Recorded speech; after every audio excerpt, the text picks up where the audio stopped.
In the heart of ancient Yemen, a story of ambition and divine power began to unfold. Have you not considered, O prophet, how your Lord dealt with the companions of the elephant? This is the tale of Abraha, a proud ruler whose eyes were fixed on the north, on the sacred city of Makkah. Driven by jealousy and a desire for dominance, he sought to build a grand cathedral in Yemen, one that would rival the Kaaba and divert the Arab pilgrims and their trade to his own land. But when his plans failed to capture their hearts, his ambition curdled into rage. He vowed to march upon Makkah and demolish the Kaaba, the ancient house of God, brick by brick. He assembled a mighty army, a force the likes of which Arabia had never seen. At its head was a colossal elephant named Mahmud, a symbol of Abraha's seemingly unstoppable power. The air grew thick with tension as soldiers clad in armor prepared for war, their chains clinking a sinister rhythm. Abraha, standing tall with arrogance, gave the command. He was certain of his victory, oblivious to the divine warning that was already gathering like storm clouds on the horizon. His plan was not just a military campaign, it was a direct challenge to the authority of God himself. He believed that his earthly power, symbolized by his massive army in the great elephant, was absolute. The march began. A vast column of men and elephants moved like a shadow across the endless golden dunes of the desert. Dust rose in choking clouds under their thunderous steps, a testament to the sheer scale of Abraha's arrogance. Far in the distance, the mountains surrounding Makkah appeared, a faint silhouette against the sky. To the army, it was just a destination, a final obstacle to conquer. But they were marching not just toward a city, but toward a confrontation with a power far greater than their own. Each step they took was a step closer to their own downfall, a step further into the narrative of divine judgment that was about to be written in the sand.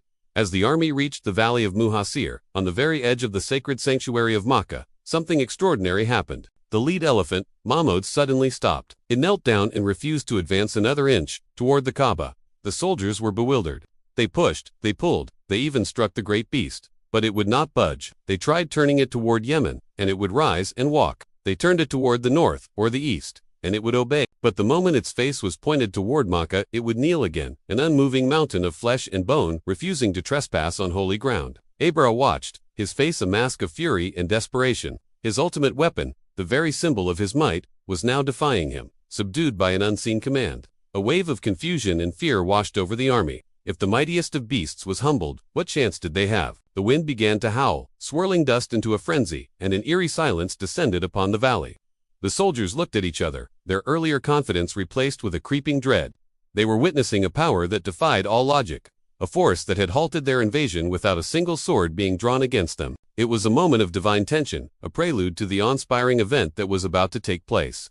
The arrogance of an entire army was crumbling before the will of the Almighty, even before his punishment had truly begun.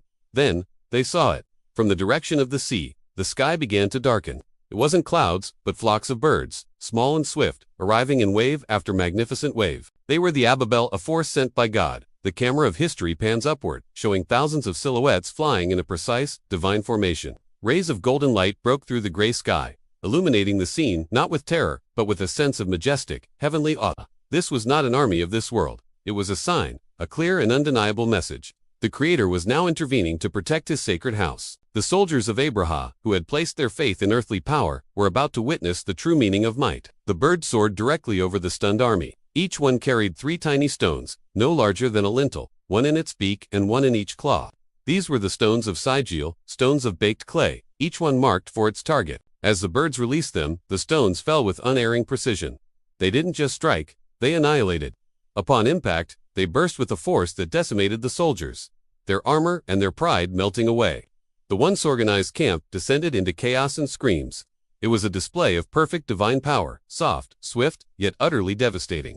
It was a lesson in humility, delivered from the heavens. When the dust settled, the battlefield was silent. The valley was littered with the wreckage of a once proud army. Broken tents, fallen banners, and the remains of Abraha's forces were strewn across the sand. The great elephants, those that survived, had fled in terror back into the desert. Abraha himself was struck, his body decaying as he was carried back to Yemen, a living, agonizing testament to his failure, where he eventually perished. And in the distance, under the peaceful glow of a new sunrise, the Kaaba stood, untouched, unharmed, a serene and powerful symbol of divine protection. The story of the elephant is not just a historical account, it is a profound lesson for all time. As the final verses of the chapter state, God made them like eaten straw, chewed up, worthless, and scattered. It is a powerful reminder that no matter how great human arrogance, ambition, or power may seem, it is nothing before the will of God.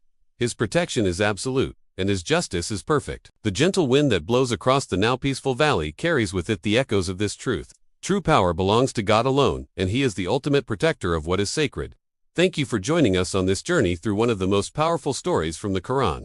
We hope it brought you reflection and inspiration. If you enjoyed this video, please give it a thumbs up, and don't forget to subscribe to our channel and hit the notification bell for more content like this. We'd love to hear your thoughts in the comments below.